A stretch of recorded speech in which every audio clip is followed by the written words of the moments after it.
할렐루야. 오늘은 완전히 봄 날씨입니다. 이대로 그냥 봄 되었으면 좋겠습니다. 혹 추워진다 할지라도 봄을 소망하며 건강하게 봄 맞이할 수 있기를 원합니다. 옛날 어른들이 하신 말씀 중에 이런 말씀이 기억납니다. 귀신보다 더 무서운 것 사람이라고. 사람이 무섭지 귀신이 무섭냐? 라고 말씀하신 것을 기억합니다. 사람이 귀신을 굉장히 무서워하는데 귀신보다 사람이 더 무섭다고 한 이유, 사람이 타락했기 때문에 그래요. 그래서 악해졌기 때문에 그렇습니다. 우리가 타락하지 않고 악해지지 않았다면 사람이 사람을 무서워할 이유는 없을 것 같습니다. 그런데 요새 뉴스를 가끔 봐도 정말 끔찍한 사건들을 가끔 접할 때마다 사람이 악해졌다, 무섭다라는 것을 우리가 피부로 느낄 때가 있습니다. 사람이 아무리 약해졌고 아무리 무서운 존재가 되었다 할지라도 우리가 꼭 믿으시기 바랍니다. 그럼에도 불구하고 하나님께서는 이 세상에서 사람을 제일 사랑하신다는 것을, 우리가 악해졌고 우리가 타락했고 우리가 죄인이 되었다 할지라도 하나님은 결코 사람을 버리신 적이 없고요, 포기하신 적이 없다라는 것입니다. 그리고 세상에 그 무엇보다도 하나님께서는 우리를 사랑하시며 은혜로 인도하시는 분, 그리고 우리는 하나님의 사랑을 받은 존재들, 하나님의 은혜를 경험하는 존재들임을 기억할 수 있기를 원합니다. 우리 모두가 알거든요. 지금까지 지내온 게 주의 크신 은혜라는 것, 그리고 우리가 지금 이 자리에 선 것도 주님의 은혜라는 것, 앞으로 살아갈 모든 것도 하나님의 은혜 안에 살아갈 것이라는 것, 이것도 믿을 수 있기를 원합니다. 우리가 하나님의 은혜를 이야기할 때 사도 바울의 이 고백을 빼놓을 수가 없습니다. 오늘 사도 바울은 본문을 통해서 하나님의 은혜를 이야기합니다. 따라서 사도 바울은 어떤 하나님의 은혜를 이야기했는가 우리가 생각해 볼 수 있기를 원하고요, 그 은혜를 깨달은 사도 바울은 어떻게 살았는가, 이 부분에 대해서 말씀을 통해 생각해 보면서 우리도 하나님의 은혜를 깨닫는 사람들, 그리고 은혜 받은 사람답게 살아가는 사람들 되기를 원합니다. 첫 번째, 사도 바울은 하나님의 은혜를 이야기할 때 과거를 묻지 않는 하나님의 은혜를 이야기합니다. 9절 말씀 중반에 보면 사도 바울은 이렇게 고백합니다. 나는 하나님의 교회를 박해하였으므로 사도라 칭함받기를 감당하지 못할 자니라. 스스로 생각할 때 자기는 도저히 사도가 될 수 없는 사람, 지나간 모든 과거를 놓고 볼 때 정말 하나님 앞에 벌받고 징계받고 버림받아야 될 존재인데 하나님께서 자기를 불러주시고 사도 삼아주셨는데, 문제는 하나님께서는 사도 바울의 과거, 즉 사울이었을 때 행한 일에 대해서 단 한 번도 책망하지 않으신다라는 겁니다. 정말 이해되지 않는 것 중에 하나가 이 부분입니다. 주님이 다메섹 도상에서 사울을 불러서 만나 주십니다. 빛 가운데 임하시고 사울아 사울아 내가 나를 어찌 하여 핍박하느냐? 라고 물으십니다. 그때 사울이 대답합니다. 주여 누구십니까? 그때 주님이 대답하시기를 나는 내가 박해하는 예수다 라고 말씀을 하세요. 이때도 예수님의 말씀은 사도 바울 이전에 그 사울의 행동을 책망하시면서 박해하냐고, 박해받는 예수라고 말씀하시는 것이 아니라 사울에게 진짜 예수가 메시아라는 것을 깨닫게 하기 위해서, 그리고 네가 예수 믿는 사람들, 기독교인들을 박해해서는 안 된다는 것을 분명히 인식하게 하기 위해서 예수님께서 말씀하시는 것이지 사울의 과거를 책망하며 하시는 말씀은 아니셨다라는 것입니다. 사람은요, 과거에 매달리고 살아갑니다. 또 과거에 연연합니다. 지나간 것을 늘 되새기며 이야기합니다. 그런데 분명한 것은 하나님의 은혜는 지나간 것을 묻지 않으세요. 우리가 과거의 사울을 한번 생각해 보시기 바랍니다. 그는 스데반을 돌로 쳐 죽이는 데 앞장선 사람이에요.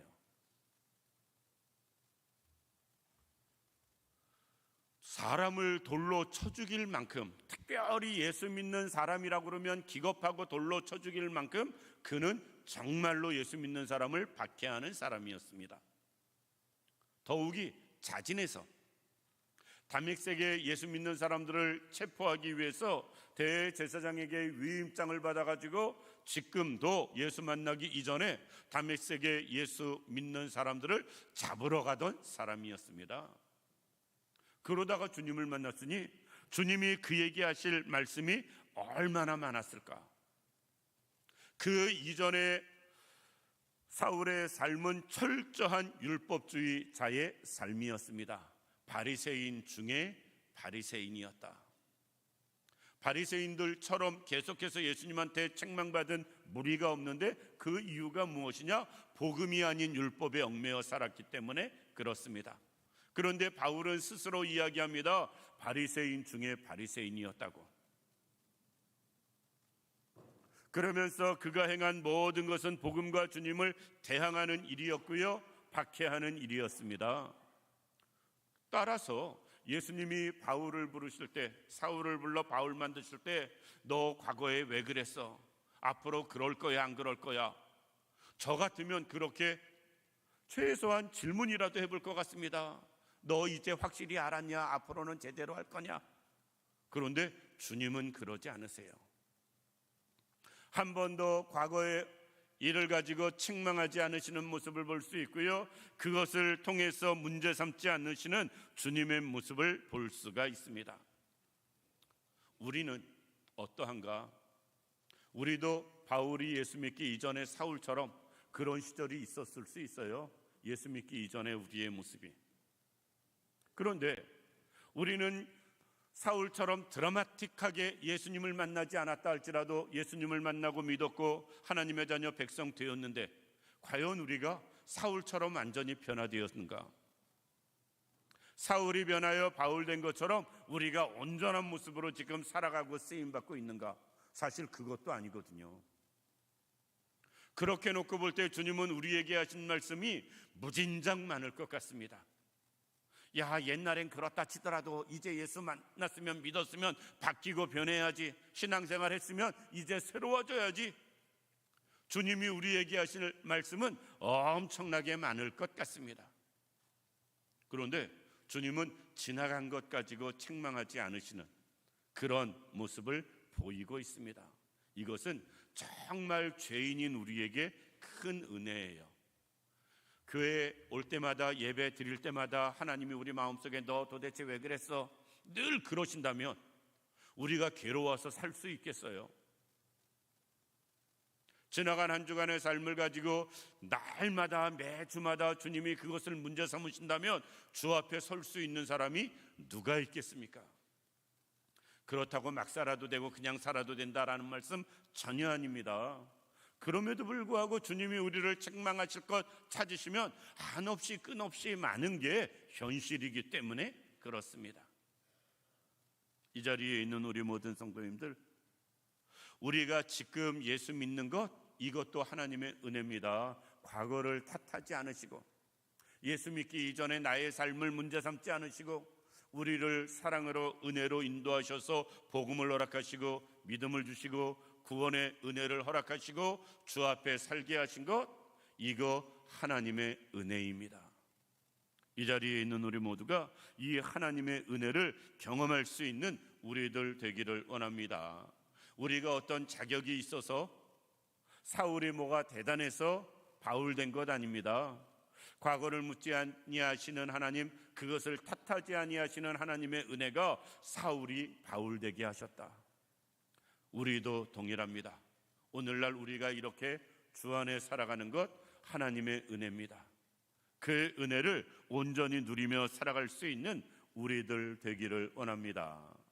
두 번째, 사도 바울이 고백하는 은혜는 지극히 작은 자, 부족한 자를 불러서 하나님의 일꾼 삼으신 것에 대한 은혜를 고백합니다.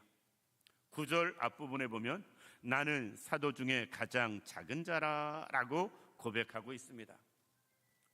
사도 바울은 복음으로 놓고 보면 정말 작은 자입니다.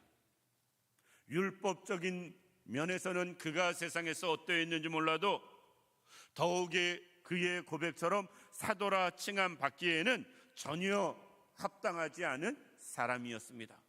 사도, 제자라는 말인데, 제자는 어떤 사람인가? 예수님이 살아생전에 불러서 예수님을 따라다니면서 예수님께 배운 사람들, 그 사람들이 제자예요. 그런데 사도 바울은 주님이 부활하신 이후에 직접 육신으로 나타난 것도 아니고 빛 가운데 나타나셔서 그를 불러주신 것, 그게 전부였습니다. 그러니까 사도 바울이 계속 하나님의 일을 감당하면서 매번 문제된 것이 무엇이냐? 사도성에 대해서 정통성이 있느냐 없느냐 늘 문제된 이유가 여기에 있어요. 예수님 살아생전에 너 예수 안 믿었잖아, 이거예요. 예수님 사역할 때 너 따라다니면서 배운 거 없잖아. 그러니 네가 사도가 맞냐 안 맞냐? 교회 안에서도 늘 이것이 논쟁거리였습니다. 그런데 그렇게 논쟁거리가 있는 자신을, 그렇게 여러 면에서 부족한 자신을 주님이 불러서 이방인의 사도로 세워주셨다라는 것, 이게 바울에게는 은혜였었다라는 것입니다. 그는 외형적으로는 어떤 면에서 대단한 사람입니다. 외형적으로 그는 바리새인 중에 바리새인이라고 고백했고 가말리엘 문화생으로 배울 만큼 배운 사람이라고 이야기하고 있고요. 그리고 그는 젊은 나이임에도 불구하고 이미 종교적으로는 인정받고 이름이 두가 되어 나타나는 사람이었습니다. 더욱이 그는 로마 시민권까지 가진 모든 면에서 부족함 없는 사람이었습니다. 그럼에도 불구하고 그에게 나타난 하나님의 능력은 심히 컸습니다. 하나님이 그를 불러주셔서 사도 삼으시고 사역을 감당할 때 사람의 병을 낫게 하셨고요, 죽은 자도 고치시는 능력을 행하는 모습도 볼 수가 있습니다. 그러니까 바울은 나는 부족하다, 작은 자다 말하지 않고 큰 자다 말할 수도 있습니다. 그런데 그는 알았어요. 자기가 얼마나 작은 자인지. 왜? 자기 병 하나 못 고치잖아요. 다른 사람 병은 고쳐주는데 자기 병은 하나님이 안 고쳐주십니다. 오히려 내 은혜가 내게 족하다라고 말하면서 고린도후서 12장 10절 말씀 이후에 보면 그 모든 것을 말씀하시면서 약할 때 내가 강함이니라 라고 하나님이 말씀하십니다. 사도 바울이 약하다는 거예요. 육신적으로도 약하고 모든 면에서 그가 영적으로도 신앙적으로도 모든 게 부족함이 있음을 하나님도 말씀하세요. 내가 약한 중에 하나님의 은혜를 베푸신다. 그래서 약할 때 그때가 곧 강함이니라. 이렇게 주님이 말씀하시거든요. 사도 바울은 그렇게 약한 자 자기를 들어 사용하신 하나님 앞에서 그 은혜를 감사해야 하는 모습을 볼 수가 있습니다. 우리 스스로 생각해 보시기 바랍니다. 바울만큼 배웠나요? 사실 거의 없거든요. 그런 사람 이 자리에. 바울만큼 세상에서 출세했나요? 그런 사람도 이 자리에 거의 없습니다. 그리고 앞으로 전도가 촉망받는 그런 사람이었는가라고 놓고 봐도 아니거든요. 그 사람처럼 로마 시민권자, 지금 우리 최소한 미국 시민권자 그 이상의 권력을 가진 그런 자리에 우리가 있나요? 아니거든요. 우리는 바울에 비하면 더더욱 작은 자, 더더욱 부족한 자입니다. 그럼에도 불구하고 하나님이 우리를 불러주셨고 자녀 삼아주셨고 백성으로 인정해 주셔서 하나님의 일을 감당하게 하시는 것, 하나님의 은혜임을 우리가 꼭 기억할 수 있는 우리들 되기를 원합니다. 그러면 이런 은혜를 받은 우리는 어떻게 살아야 할 것인가? 과거가 주 앞에 부끄러운 우리들인데, 지금 현실도 주 앞에 내놓을 게 없는 우리들인데, 그렇게 부족하고 연약한 우리들을 하나님께서 우리를 불러주시고 자녀 삼으시고 일꾼 삼으셨다면 우리는 어떻게 해야 할 것인가 하는 것입니다. 첫 번째, 우리는 더 겸손하게 주님의 은혜 안에 살아야 됩니다. 사도 바울은 9절 말씀 통해서 계속 강조하는 것이 무엇이냐? 나는 작은 자다.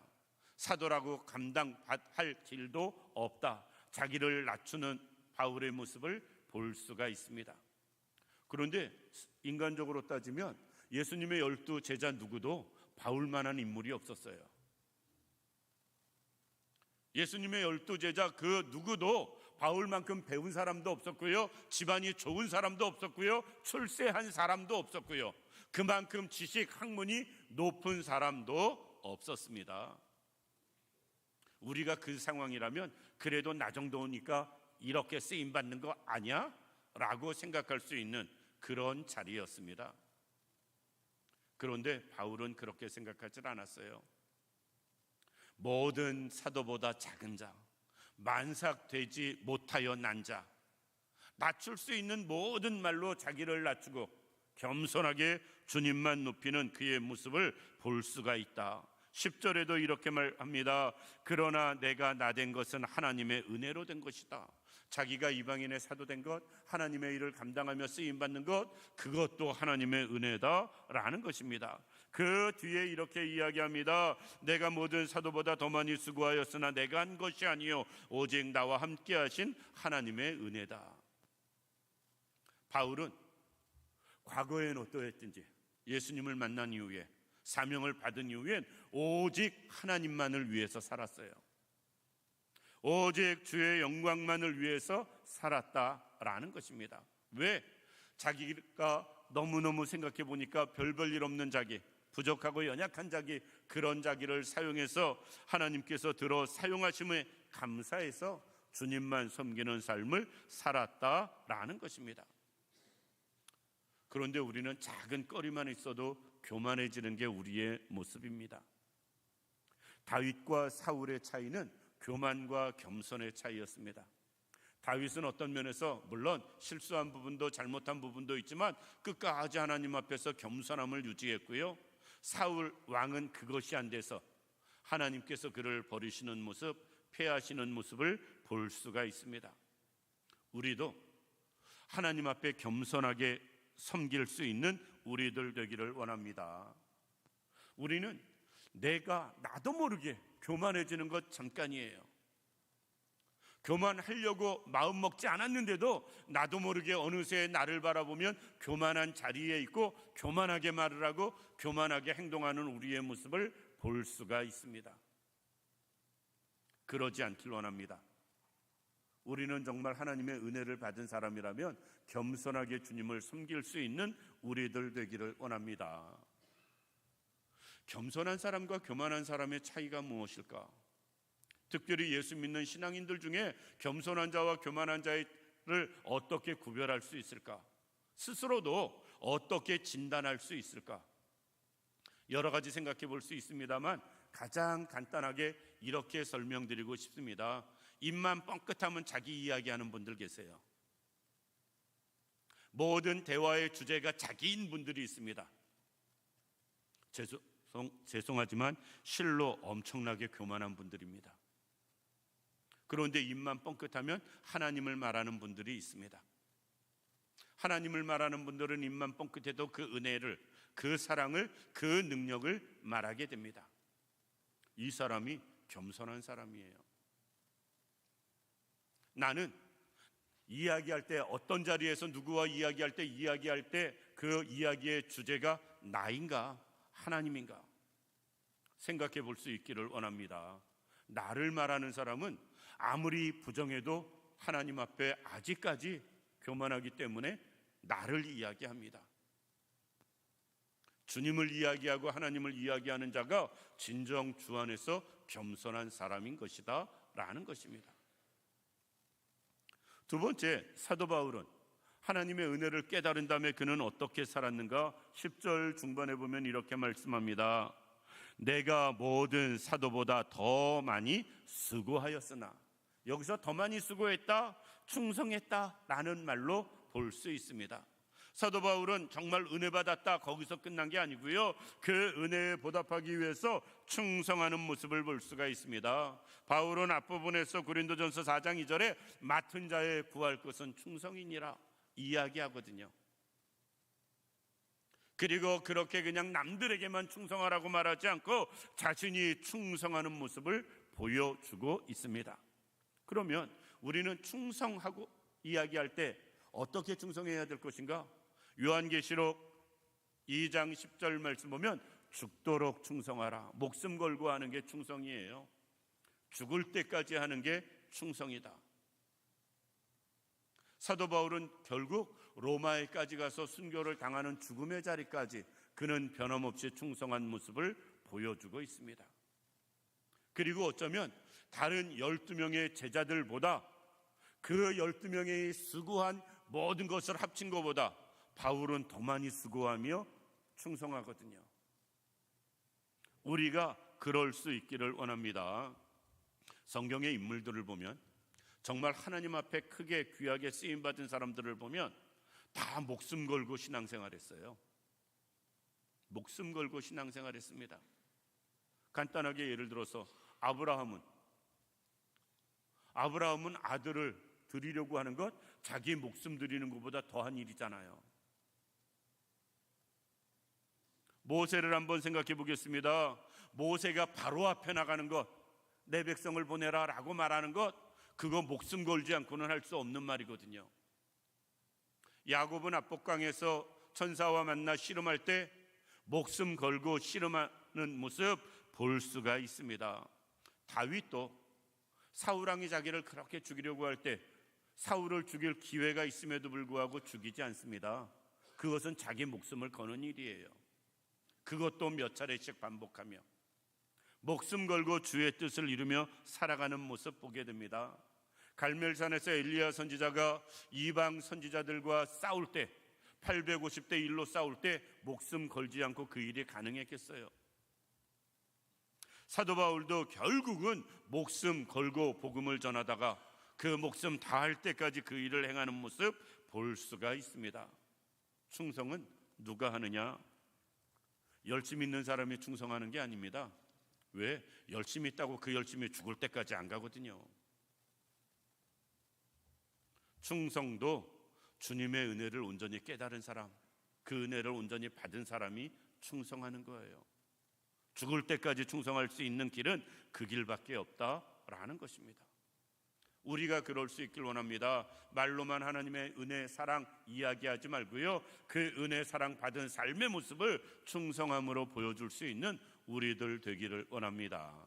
마지막으로 사도 바울은 하나님 앞에 그렇게 은혜 받은 삶을 무엇으로 나타내는가? 11절 말씀 보면 그러므로 나나 그들이나 이같이 전파하며 너희도 이같이 믿었느니라 라고 이야기하면서 사도 바울은 하나님이 주신 모든 은혜를 다른 사람에게 전함으로 갚는 모습을 볼 수가 있습니다.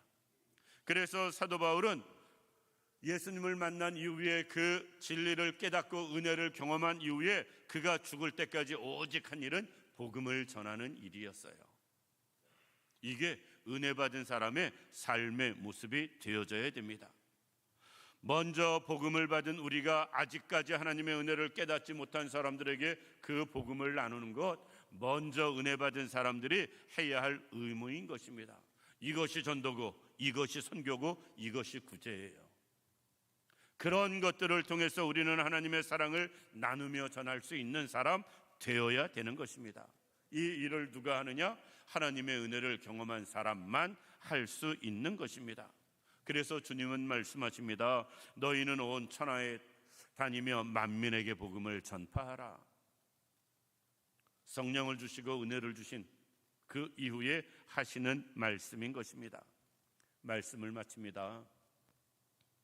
우리가 구원의 은혜를 이야기하고 다양한 은혜를 이야기합니다. 그런데 그 은혜를 이야기하는 것에서 그치지 않기를 원합니다. 1885년도로 기억하는데 러시아의 톨스토이가 책을 하나 씁니다. 사람은 무엇으로 사는가? 전에도 한번 말씀드렸는데 그 책은 단편으로 짧게, 톨스토이 책 저는 짧은 단편으로 쓰여집니다. 그런데 그 주제가 이거예요. 하나님의 사랑, 하나님의 은혜, 이것을 이야기합니다. 그 내용은 이렇습니다. 하나님의 천사를 불러가지고 어느 사람의 영혼을 거둬오게 합니다. 천사가 하나님의 명을 붙잡 듣고서 이 땅에 와서 그 영혼을 데려가려고 하다 보니까 젊은 여잔데 막 아기를 낳으려고 하는 그런 사람이었어요.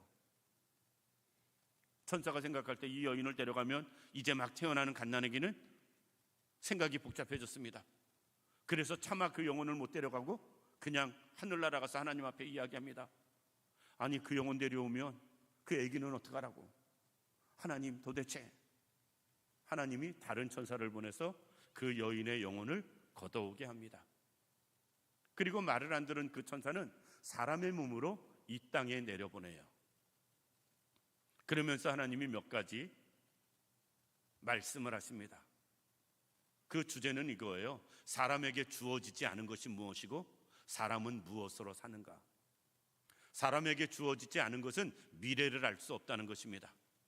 천사는 알 수 없는 미래를 이미 짐작해가지고 이 엄마 죽으면 아기는 어떡하라고 미래에 대해서 자기가 뻔하게 보이는 것처럼 생각을 한 거예요.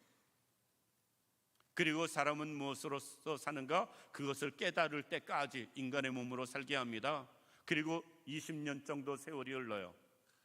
일을 하며 사는데 어느 날 자기가 그때 불러가야 할 그 영혼에 태어난 아기, 그 아기가 성장한 모습을 보게 됩니다. 엄마는 결국 다른 천사에 의해서 그의 영혼이 부름받았지만 그 아기는 다른 방법을 통해서 정말 은혜 안에 잘 큰 모습을 보여줍니다. 그때 이 천사가 깨달아요. 사람은 미래를 알 수 없구나. 그리고 사람은 인간의 생각 계산대로 사는 게 아니라 은혜로 사는 거구나. 우리가 또 이것을 깨달을 수 있는 분들 되길 원합니다. 우리의 앞날도 우리는 알지 못해요. 그런데 분명한 것은 하나님의 은혜로 살아갈 것입니다. 하나님의 은혜로 살아갈 우리는 더 겸손하게, 더 충성하며, 더 복음 전하는 일에 힘쓰며 살아가는 우리 모두가 되기를 주님의 이름으로 축원합니다. 기도드리겠습니다. 살아서 역사하시는 참 좋으신 아버지 하나님, 은혜와 사랑을 진심으로 감사를 드립니다.